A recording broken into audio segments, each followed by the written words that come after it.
ಅರ್ಚಕರ ಕುಟುಂಬದವರಿಗೆ ಆರೋಗ್ಯ ವಿಮೆ ಮಾಡಿಸುವ ಯೋಜನೆಗಳ ಬಗ್ಗೆ ರೂಪುರೇಷೆಗಳನ್ನು ನಮ್ಮ ಒಕ್ಕೂಟ ಹೊಂದಿದೆ ಎಂದು ಅಖಿಲ ಕರ್ನಾಟಕ ಹಿಂದೂ ದೇವಾಲಯಗಳ ಅರ್ಚಕರ, ಆಗಮಿಕರ ಮತ್ತು ಉಪಾಧಿವಂತರ ಒಕ್ಕೂಟದ ರಾಜ್ಯಾಧ್ಯಕ್ಷ ರಾಮಕೃಷ್ಣ ತಿಳಿಸಿದರು. ಮಳವಳ್ಳಿ ಪಟ್ಟಣದ ಗಾಯತ್ರಿ ಭವನದಲ್ಲಿ ಅಖಿಲ ಕರ್ನಾಟಕ ಹಿಂದೂ ದೇವಾಲಯಗಳ ಅರ್ಚಕರ, ಆಗಮಿಕರ ಮತ್ತು ಉಪಾಧಿವಂತೆ ಒಕ್ಕೂಟ ಮಳವಳ್ಳಿ ವತಿಯಿಂದ ಮಳವಳ್ಳಿ ತಾಲೂಕು ಮುಜರಾಯಿ ದೇವಾಲಯಗಳ ಅರ್ಚಕರ ಸಮಾವೇಶ ಹಾಗೂ ಸೇವಾ ದೃಢೀಕರಣ ಪತ್ರ ವಿತರಣಾ ಸಮಾರಂಭವನ್ನು ಉದ್ಘಾಟಿಸಿ ಮಾತನಾಡಿ, ಅರ್ಚಕರಿಗೆ ಕನಿಷ್ಠ ಮೂಲಭೂತ ಸೌಕರ್ಯಗಳನ್ನು ಇಲಾಖೆಯಿಂದ ಕಲ್ಪಿಸಲು ನಮ್ಮ ಒಕ್ಕೂಟ ಹೋರಾಟ ನಡೆಸುತ್ತಿದೆ ಎಂದರು.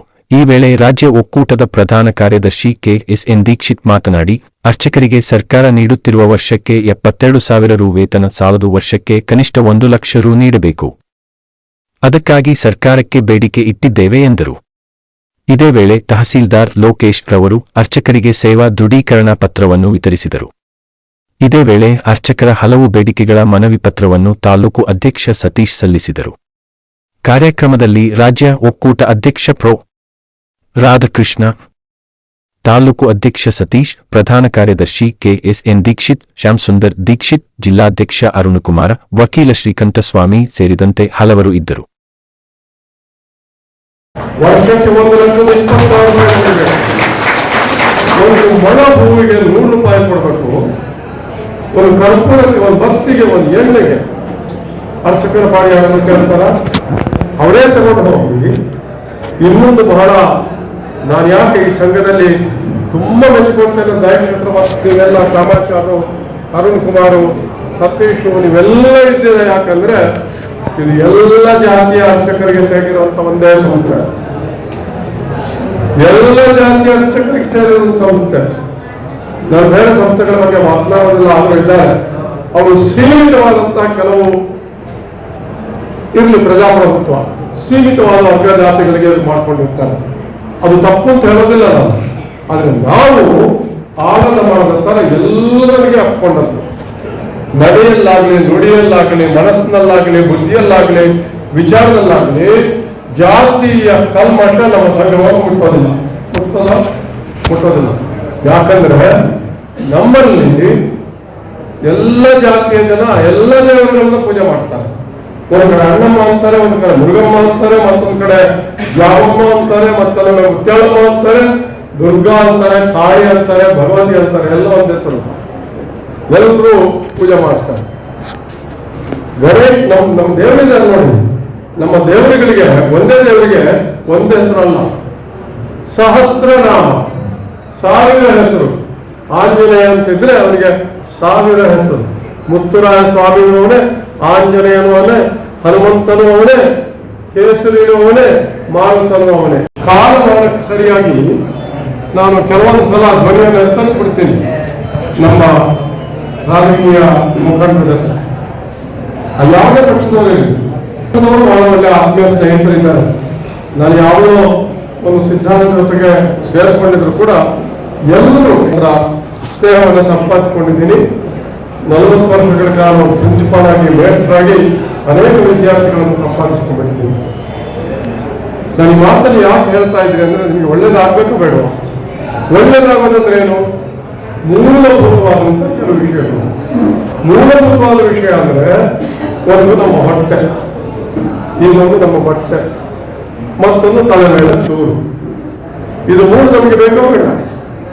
ದೇವರನ್ನ ಅಭಿಷೇಕ ಮಾಡಿ, ದೇವರಿಗೆ ಪೂಜೆ ಮಾಡಿ, ದೇವರನ್ನ ಅಲಂಕಾರ ಮಾಡುವಂತ ನಮಗೆ ಈ ಬದುಕಿನ ಮೂಲಭೂತವಾದಂತಹ ಅವಶ್ಯಕತೆಗಳು ಬೇಕೋ ಬೇಡ?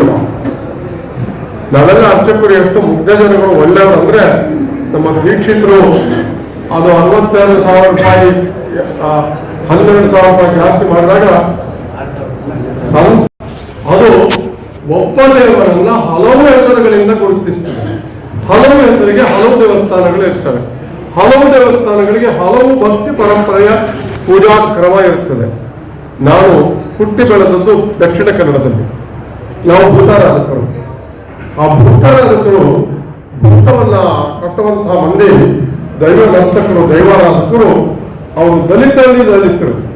ಆದರೆ ಅವರು ನರ್ತನ ಮಾಡಿ ಮುಂದೆ ಬಂದಾಗ ಆ ಊರಿನ ಅತ್ಯಂತ ಶ್ರೀಮಂತನಾಗಲಿ, ಮೇಲ್ಜಾತಿಯ ಬ್ರಾಹ್ಮಣ ಪೂಜಾರಿ ಆಗಲಿ, ಎಲ್ಲರೂ ಆ ಭೂತದ ಮುಂದೆ ಒಂದೇ ತಲೆಬಾಗಿ ನಿಲ್ತಾರೆ. ಆ ಭೂತ ಆಶೀರ್ವಾದ ಮಾಡ್ತಾರೆ. ಇದು ನಮ್ಮ ಸಾಮಾಜಿಕ ಪರಂಪರೆ, ನಮ್ಮ ದೇಶದ ಪರಂಪರೆ ಅಷ್ಟೇ. ದೇವರ ಮುಂದೆ ನಾವೆಲ್ಲ ಒಂದೇ, ನಾವೆಲ್ಲ ದೇವರ ಮಕ್ಕಳು.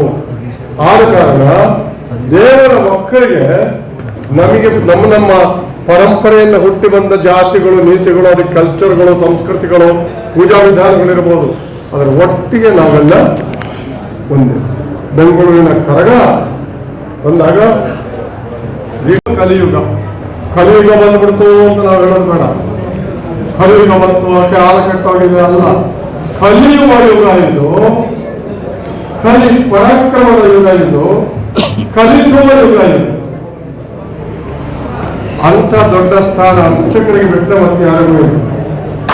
ಯಾಕಂದ್ರೆ ನಿಮ್ಮ ಎಲ್ಲ ಪತ್ರಿಕೆಯಲ್ಲಿ ಕೊನೆಗೆ ಸರ್ವೇ ಜನ ಸುಖಿನೋ ಭವಂತು ಸಮಸ್ತ ಸನ್ಮಂಗಳಾಗಲಿ ಭವಂತು ಅಂತ ಹೇಳ್ತೀವಿ. ಎಲ್ಲರೂ ಸುಖಿಗಳಾಗಲಿ, ಎಲ್ಲರಿಗೂ ಮಂಗಳವಾಗಲಿ.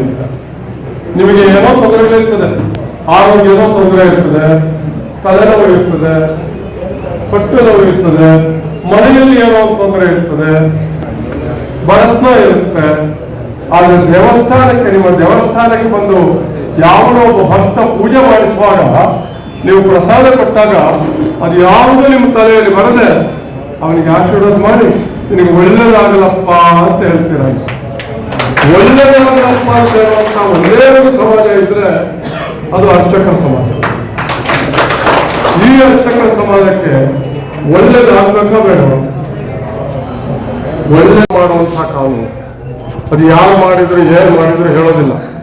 ಯಾಕಂದ್ರೆ ನನ್ನ ಹತ್ತಿರದ ಬಂಧುಗಳು ನನಗೆಷ್ಟೇ ಬೇಡ, ಮೈಕ್ ಬೇಡ, ಕೇಳತ್ತಾ ಇದಲ್ವಾ, 2 ದಿವಸಕ್ಕೆ ಒಂದ್ಸಲ ಅವರ ಮಧ್ಯಾಹ್ನ ಮನೆಯಲ್ಲಿ ತಿಳಿಸಾರನ್ನ ಊಟ ಮಾಡ್ತಾ ಇದ್ದಂಥ ಮಂತ್ರಿಗಳು ಎಸ್ ಆಚಾರ್ಯರು.